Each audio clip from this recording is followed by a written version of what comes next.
Share market में product ही price है, profit ही price है एंड लॉस भी प्राइस है। सरल शब्दों में कहे तो ट्रेडिंग बिजनेस में सारा का सारा मैनेजमेंट प्राइस के अराउंड ही रिवॉल्व करता है। किसी भी कंपनी के शेयर को ले लिया जाए तो वो सिंपली प्राइस ही है। और अगर सब कुछ प्राइस है ट्रेडिंग बिजनेस में, तो प्राइस की लैंग्वेज पे फुल फोकस करना ही बेस्ट ऑप्शन होता है किसी भी ट्रेडर के लिए लास्ट तक इस बिजनेस में सस्टेन करने के लिए। ट्रेडिंग बिजनेस में प्राइस की अपनी एक लैंग्वेज होती है, जिसमें एक ट्रेडर न्यूट्रल पर्सपेक्टिव के साथ ये सीखना पड़ता है कि प्राइस की लैंग्वेज में बायर एंड सेलर आपस में क्या बात कर रहे हैं। उस अंडरस्टैंडिंग के बेसिस पे एक प्राइस एक्शन बेस्ड ट्रेडर अपना पोजीशन बनाता है। यहाँ एक क्वेश्चन आना चाहिए कि कौन है ये big buyers and big seller जो प्राइस की लैंग्वेज में बात कर रहे हैं, जिनकी बातों को समझकर एक तीसरा ट्रेडर लाइव मार्केट में अपनी पोजीशन बनाने के लिए वेट कर रहा है। वो अपॉर्चुनिटीज़ का वेट कर रहा है। स्टॉक मार्केट ट्रेडिंग फील्ड में इन्हें हम ऑपरेटर कहते हैं। Means institution like bank, corporate, insurance house, mutual funds houses, जिनके पास इनफ फंड है कि वो मार्केट को एक पर्टिकुलर डायरेक्शन क्रिएट कर सके।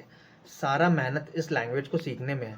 नाउ ट्रेडर के पास एक ऑल्टरनेटिव ऑप्शन या बेटर से जुगाड़ होता है, जिसमें एक ट्रेडर इंडिकेटर का यूज़ करता है प्राइस लैंग्वेज को डिकोड करने के लिए। आप किसी भी इंडिकेटर का मैथमेटिकल मॉडलिंग चेक कर लीजिए, उसके बेस में प्राइस ही मिलेगा। सिंपल वर्ड्स में इंडिकेटर का काम कहे तो प्राइस को हमारी लैंग्वेज में ट्रांसलेट करके simple two words that is buy and sell के सिग्नल में समेट देना।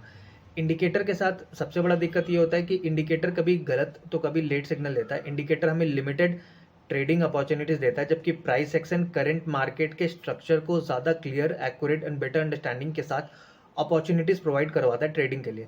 इंडिकेटर प्राइस की लैंग्वेज को डिकोड कर जो खुद समझ पाता है और जितना समय बाद समझ पाता है, तभी बता पाता है किसी ट्रेडर को कि क्या करना चाहिए उसे लाइव मार्केट में। मीन्स इंडिकेटर डिले, बहुत बार डिले अपॉर्चुनिटीज़ देता है। अलग अलग मार्केट सिनेरियो के लिए अलग अलग इंडिकेटर्स एग्जिस्ट करते हैं एंड मल्टीपल इंडिकेटर से डील करने के बजाय प्राइस लैंग्वेज, जिसे हम प्राइस एक्शन भी कहते हैं, उसी को सीखने में सारा मेहनत लगाना एक बेटर ऑप्शन है किसी भी ट्रेडर के लिए। यह तो जग जाहिर है कि लैंग्वेज को सीखना बहुत ही मेहनत, समय और ध्यान वाला चीज़ है।